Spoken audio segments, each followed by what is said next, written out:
Answered in kind. 24. The unnamed hinge of the world. There exists a silence older than language, anterior to symbol, predating even the first gesture of meaning. It is not the silence of absence, but of unformulated knowing, that which cannot be stored without being distorted. Humanity has circled this silence for millennia, ornamented it with gods and monsters, anointed it with oil and blood, mistaken it alternately for salvation and annihilation. Yet it remains fundamentally unspoken, because the moment it is named, the self that depends on not knowing it feels itself unravel. This silence conceals the hinge upon which civilizations pivot and collapse.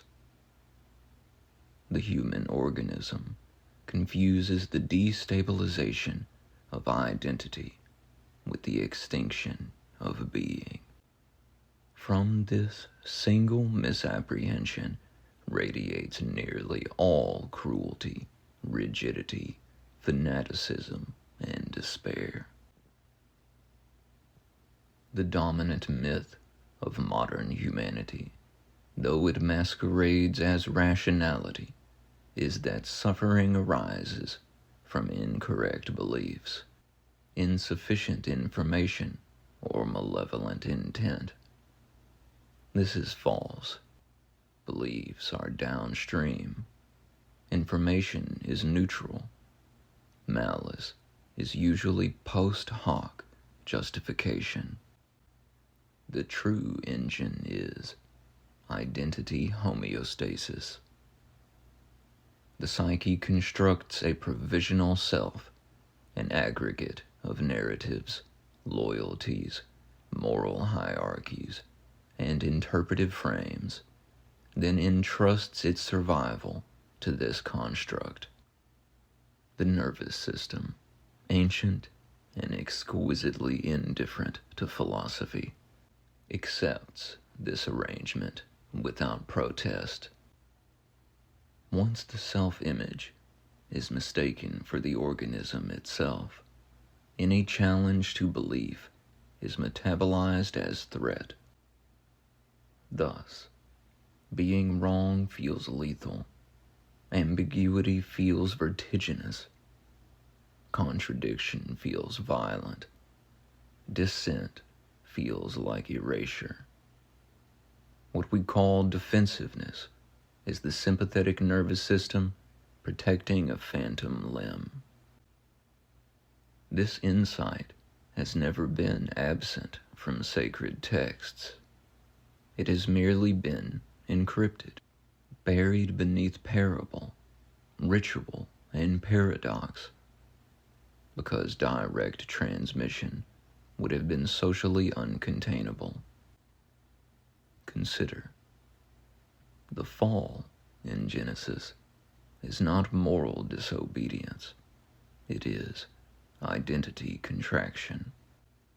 The moment Adam names himself as separate, ashamed, and exposed, the ground becomes cursed, not because God is punitive, but because consciousness has collapsed into self-surveillance.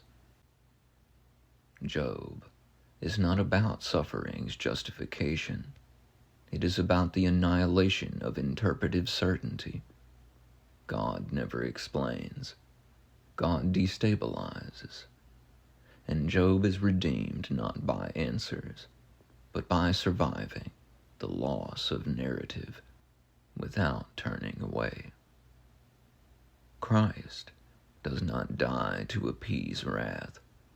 He dies as the archetype of the self that refuses to defend itself with identity. Father, forgive them, for they know not what they do, is not mercy, it is diagnosis.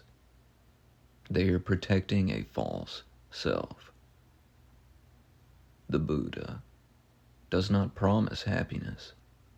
He offers non-identification. The doctrine of anatta, no self, is not metaphysical nihilism, it is neurological liberation. The trickster, Loki, Hermes, Coyote, Xxiv, exists to fracture certainty. He is sacred precisely because he induces disorientation without annihilation. He teaches through destabilization. All of Scripture points here and then averts its gaze, because to say it plainly would dissolve priesthoods, empires, and the moral economies built on shame. No transformation occurs at the level of belief. Beliefs are epiphenomenal foam atop deeper currents. The true battleground is autonomic regulation. To be wrong without collapsing is not a moral virtue. It is a trained physiological capacity. When identity is threatened, the body responds with amygdalar hyperarousal, cortisol cascades, vagal withdrawal, perceptual narrowing. Thought becomes defensive. Language becomes weaponized. Curiosity collapses into certainty. Thus, in a genuine spiritual practice, stripped of ornament, must train the body to remain coherent under epistemic threat. The overlooked disciplines. Voluntary disorientation. Regularly place yourself in contexts where your competence dissolves. Beginner's mind is not humility, it is nervous system plasticity. Somatic contradiction exposure. Hold two mutually exclusive interpretations without resolving them. Notice the urge to collapse ambiguity. Breathe through it.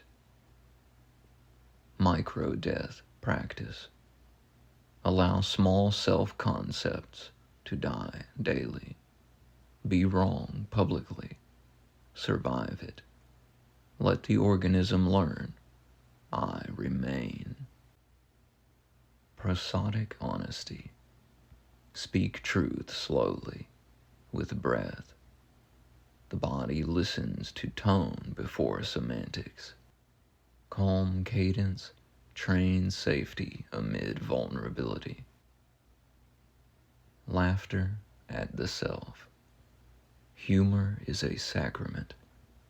It dissolves identity rigidity faster than argument ever could. These were once encoded as fasting, pilgrimage, koans, confessions, desert solitude, and ecstatic dance. We lost the somatic map and kept the symbols. What humanity has catastrophically overlooked, especially now, is this. We are attempting to solve nervous system problems with moral language. Outrage culture, ideological absolutism, and performative righteousness are not ethical awakenings. These are mass dysregulation events. When societies fail to teach emotional metabolization, they produce citizens who weaponize certainty, outsource meaning to tribes, crave enemies to stabilize identity. This is why information abundance has not produced wisdom. why education has not produced humility, why connectivity has not produced compassion. No one taught the body how to remain intact while not knowing who it is. Alchemy was never about transmuting lead into gold. That was camouflage. The real opus was this: the transmutation of reactivity into awareness without suppression. Lead is the reflex to defend the false self. Gold is the capacity to remain present while it dissolves. The philosopher's stone is not an object. It is the trained interval between stimulus and identity defense. This is why saints look unthreatened, why mystics appear oddly amused, why ascended figures rarely argue. They are not certain. They are unafraid of uncertainty. What would actually heal us now?